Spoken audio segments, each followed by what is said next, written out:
If you had all the money in the world, if you were rich, but you had to do something, you still had to work, you could not go on vacation, what would you choose to do? What would you like to do if you had all the money? And you ask that question, you think, well, if I had all the money, then I would like to do this. And then another thing you can ask is, what if you only had 5 years left to live? Or 10 years? You say, if I only had a short time left to live, what would I want to leave behind? What would I want to leave behind? What would I want people to say about me? Here's a very important story. They studied the 500 owners of the fastest growing businesses in the world. And they asked them, why did you choose this business? And all of them said, I choose this business because I really loved the product. I wanted the product for myself. And so I developed it for myself. Like the founder of eBay was looking for a way to sell his candy dispensers. He had a collection. Yes. And there wasn't anything, so he created a little auction site on the internet at the beginning, and then he found he could sell other things in an auction. They built eBay, one of the most successful companies in the world. But he started it because he wanted it for himself. So you'll always be successful if you create the product or service because it's something that you want and believe in for yourself. I would love to know, according to you, what makes a top entrepreneur? Well, there's lots of research recently on the qualities of wealthy entrepreneurs. The first quality of all is hard work. The 85% of successful entrepreneurs say that the reason was because of hard work.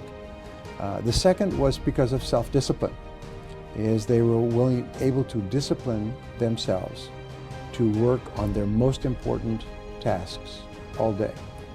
The third was persistence in the face of resistance, difficulties, setback, failure, loss, and so on. So if you took those three, they would be 90% of success. Is first of all, hard work. Second of all, self-discipline. Third of all, persistence.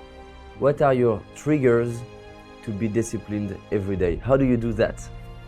Well, the starting point is to plan every day in writing, on paper.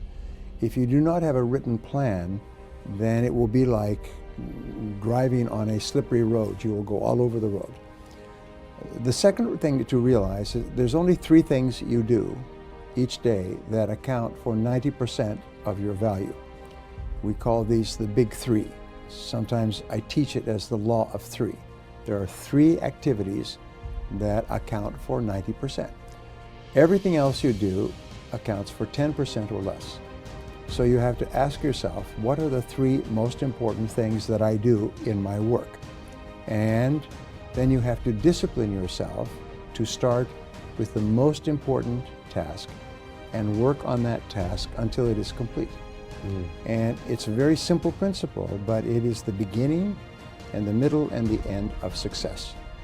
Decide on your most important task, begin immediately, and work on that task with self-discipline until it is 100% complete. In life, it's a very simple principle, but all success comes from completing tasks.